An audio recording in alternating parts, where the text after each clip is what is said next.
प्रत्याशी को लेकर एनडीए में दो फाड़ हो गई है। प्रत्याशी है बाहुबली आनंद सिंह और सीट है मोकामा। एनडीए में सीट शेयरिंग से पहले ही जेडीयू ने मोकामा से आनंद सिंह का नाम लगभग फाइनल कर दिया है। 16 सितंबर को मोकामा में आयोजित एक कार्यक्रम में एक ही मंच पर केंद्रीय मंत्री ललन सिंह, मंत्री अशोक चौधरी और आनंद सिंह नजर आए। यहां तक कि आनंद सिंह के बगल में भाजपा के नेता शहरवाज हुसैन भी बैठे थे। ये तस्वीर इस बात की तरफ इशारा करती है कि अब इस सीट पर सियासत जोरदार हो सकती है। दरअसल इस पूरे आयोजन में बीजेपी का एक बड़ा चेहरा भी गायब था, जिसने आनंद सिंह की पत्नी के खिलाफ मुकामत से चुनाव लड़ा था। पोस्टर और बैनर में भी आनंद सिंह ही चमक रहे थे और मंच पर भी सबसे आगे बिठाकर उनका कद दिखाने की कोशिश जेडीयू नेताओं की तरफ से की जा रही थी। इस स्टेज से एक और नाम भी गायब था और वो नाम जेडीयू के मुख्य प्रवक्ता नीरज कुमार का था। नीरज कुमार मोकामा क्षेत्र के ही रहने वाले हैं। लंबे समय से जेडीयू से जूझ रहे हैं। नीतीश कुमार के करीबी बताए जाते हैं और उन्हें नजरअंदाज कर दिया गया। यहाँ तक कि उनके फोटो तक को पोस्टर में जगह नहीं दी गई। ये वही नीरज कुमार है जिन्होंने पिछले कई महीनों से बार बार आनंद सिंह का विरोध किया है।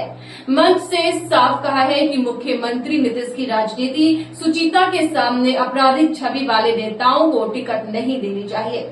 लेकिन सम्मेलन में यही बातें कहने वाले नीरज कुमार पूरी तरीके से गायब हो चुके हैं और आनंद सिंह मंच पर जेडीयू के बाकी नेताओं के साथ बैठ चुके हैं। फिलहाल आनंद सिंह का जेडीयू के बाकी नेताओं के साथ बैठना ये भी बताता है कि फैसले अब नीतीश कुमार की जगह क्या कोई और लेने लग गया है, क्योंकि विपक्ष भी समय समय पर कह चुका है कि जेडीयू हाईजैक हो चुकी है। तो कहीं ये उसी की एक झलक तो नहीं, क्योंकि जहां एक तरफ नीतीश कुमार के करीबी नीरज कुमार आनंद सिंह के विरोधी थे और उनका ही इस मंच से गायब हो जाना, ललन सिंह अशोक चौधरी का आनंद सिंह के साथ आ जाना और उनको प्रत्याशी बताना, उनके खिलाफ नारेबाजी करवाना, उनके पक्ष में नारेबाजी करवाना, ये एक तरफ दर्शाता है कि कहीं जेडीयू में ही तो दो फाड़ नहीं हो जाएगी। वहीं अगर हम पिछले चुनावी आंकड़ों पर बात करें तो साल 2020 में आनंद सिंह आरजेडी के टिकट पर चुनाव लड़े थे, जीते, विधायक बने, लेकिन इसके बाद एक मामले में उनको सजा हुई और उनकी सदस्यता रद्द हो गई। फिर साल 2022 में मोकामा में उपचुनाव हुए। इस उपचुनाव में आनंद सिंह की पत्नी नीलम देवी को आरजेडी ने टिकट दिया। उनके खिलाफ भाजपा ने केंद्रीय मंत्री ललन सिंह की पत्नी सोनम देवी को उम्मीदवार बना दिया, लेकिन नतीजे फिर से आरजेडी के पक्ष में रहे। नीलम देवी ने सोनम देवी को हरा दिया, मगर इस बार मोकामा में सम्मेलन में ललन सिंह की पत्नी सोनम देवी, जो भाजपा की उम्मीदवार थी, वो भी मंच पर नहीं दिखी। यानी कि बीजेपी को भी ये टिकट नहीं मिलेगी। ये बात तो साफ हो चुकी है।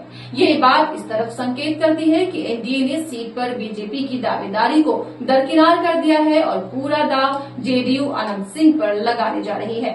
माना जा रहा है कि इस तरीके से जेडीयू दबाव बनाते हुए भाजपा से तमाम जो सीटें हैं वो अपने पक्ष में कर सकती है। जहां पर जेडीयू को भरोसा है कि वो हरा सकती है महागठबंधन को।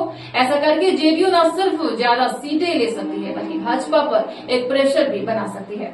फिलहाल आनंद सिंह ने अभी जेडीयू ऑफिशियली ज्वाइन नहीं की है, लेकिन जिस तरीके से वो मंच पर जेडीयू के दो बड़े नेता और भाजपा के एक बड़े नेता के साथ आगे बैठे नजर आए, उनको लेकर के तमाम बातें हुई, उनके लिए नारेबाजी खुद जेडीयू नेताओं की तरफ से की गई, तो इससे एक बात साफ होती है कि आने वाले दिनों में आनंद सिंह को मोकामा से जेडीयू टिकट दे सकती है और कहीं इसको लेकर के एनडीए में ही खींचातान न मच जाए, बहसबाजी, आरोप प्रत्यारोप न होने लगे। इन पर सभी की निगाहें टिकी हुई है। फिलहाल आगे फैसला क्या होगा ये देखने वाली बात होगी। तब तक के लिए देखते रहें केएनए न्यूज।